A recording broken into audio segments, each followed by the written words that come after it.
suggest this law to His Excellency Governor Hope Uzodimma. I will suggest it to pass it into the law in Imo, because Abia State are doing it now. If a man died in Abia State, his wife died, and he has only female children, the law now permits the daughters to take over their father's land.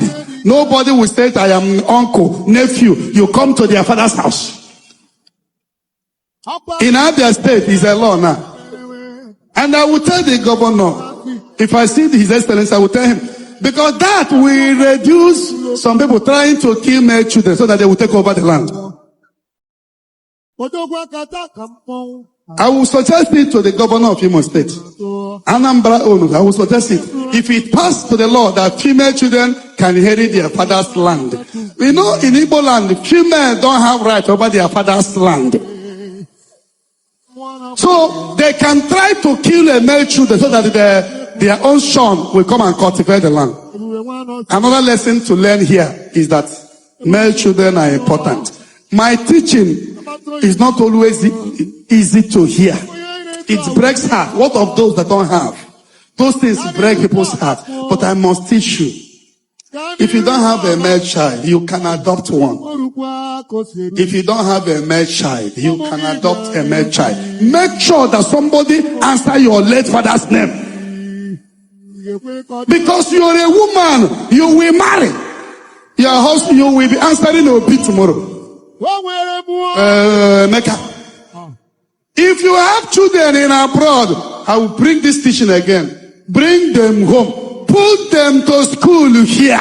My sister, our second born, almost all her kids were born in Texas, America. But they are schooling here in Nigeria. Because you can afford across the video for the first time because Kabaro subscriber or can enable old time view and subscription be free. That red button out there, just click on it, subscribe, then you on your notification that in the bell there. That in the bell, you make a notification but when I post a video often because we always like to, post video at least one or twice in a day, at least the following day, to keep you guys updated. Channel now joy every time on news in Ghana. So this topic Evangelist Ebuka Obi kuna trend kita na social media. Enwere onye na maro mba ikwulu di okwa. 3 or 4 months ago. 3 or 4 months ago, 3 months ago, we brought a video of a man na kwado burial nwunye. This man na agwaga mutalo ofu nwanya.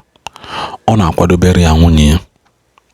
Mago ayi ne nwunye, for example, ayi ne nwunye like Friday or Saturday, so that ke je Thanksgiving on Sunday.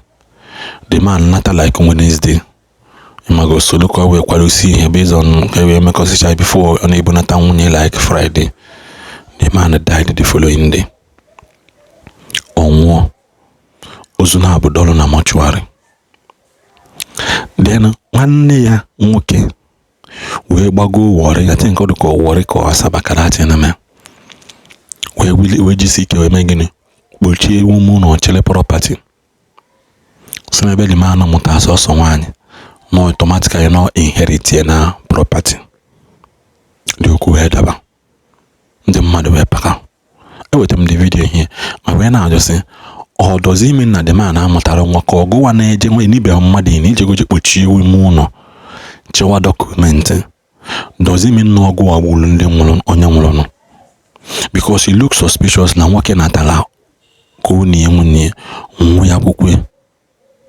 Nani Beroni, any beron walk any beron one name walking you go which you know. We get this video Evangelist Ebuka Obi and he is not doing this thing. Ko webulo na nwanye nwe too much right. Mana ke reduce the high rate eji egbu nwoke. The high rate eji egbu nwoke. Because na somebody bibia na anya foke this man nwere ọkọ yenen. Ndị mmadụ egbube ụmụ nwoke no there. Enwe one testimony one lady share na Dunamis Church the year Oduka had 15 called again, mother 13 and one and a beha. A space of 1 year. ndị na-anwụrụ nwoke na-anwụsịsị. As she is now, she is the only female and one guy surviving out of ihe amụ na be ha.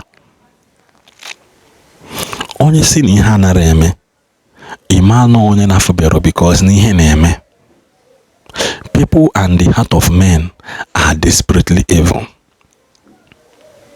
Anyị na-asị ka anyị kọpịa ndị ọcha, na ndị ọcha mee nke a, na ndị ọcha nara eji ụka, na ndị ọcha mara eme nke ọzọ, mana nwanne gị nwoke mụta so nwaanyị ịchọba ka egbufuo ya ka iwe inherit ya because na to you ụmụ nwaanyị nwere property. Ichefuzie na somebody like George Bush nwere ụmụ nwaanyị, Obama nwere sọsọ ụmụ nwaanyị, kedu afọ ya anọ, Elon Musk ụmụ nwaanyị, nwa ya nwoke sef ji ghọọ nwaanyị aghọ sef. Ifugi ya, nwa ya nwoke ji eje ghọọ nwaanyị aghọ. So ịbịa na ichekiri things efu ke na anyị na-ahapụ nke anyị kwesịrị ime. Ịchọ ịkọpị ndị ọcha bụ na anyị na-achọ ịkọpị the way of their life, ịkọpị everything, ịkọpịkwa how to value female children ha mụta.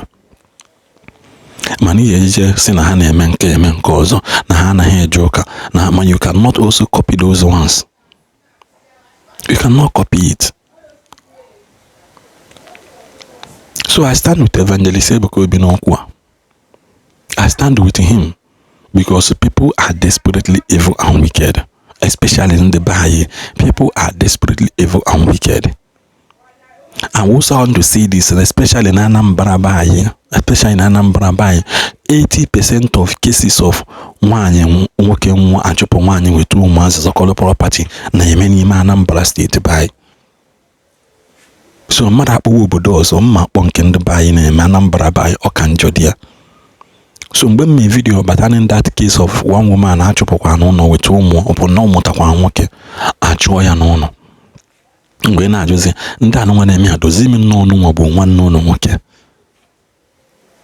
dozi imi nnọọ nwa bụ nwanne ụlọ nwoke, ọhụrụ nwa bụrụ. The heart of man is desperately evil and wicked. So I na-eme ihe niile anụ nwa na-eme. Let us also know to exercise this type of message, spray it, ka ọ gaa viral, because so many families has been shattered and battered because of this barbaric act of amụtara nwoke. Nwanne nke nwụrụ anwụ apụtazi ka o take over because ọ nara afịa n'ahụ. Eme ha nwa asị ka take over, ị na-take over gịnị dịkịrị ihe na-achọ take over ọgụ onwe. So ndị ahụ amụta bụrụ nwa ka ọ dị gịnị. Oliver Gulego sị amụrụ nwoke amụrụ nwaanyị, nwa bụ nke Chinyere onye okulu na kpube. So Chukwu nna nye gị nwoke, nye gị nwaanyị di ya, onye gị so nwaanyị di ya, onye gị so nwoke di ya.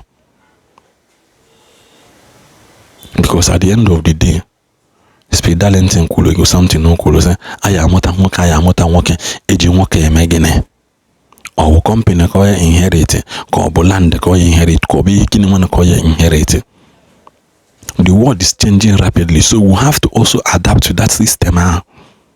We have to also force ourselves to adapt. There are some laws and there are some wickedness we need to drop. There are some wickedness we need to drop. As in the matter, there are some wickedness. I see it as a form of wickedness. You have some men you can no. Haya chabekwa na ya uluna haya nwo. Ụmụ nwanne ha ejigo just nke nwoke anyị ngwa nya ibe property, land document, house document nke nwoke ka ha jide in case. Ihe na buru unu nwe ihe bụ mgbe ha na-ata afụfụ. None of you we are there.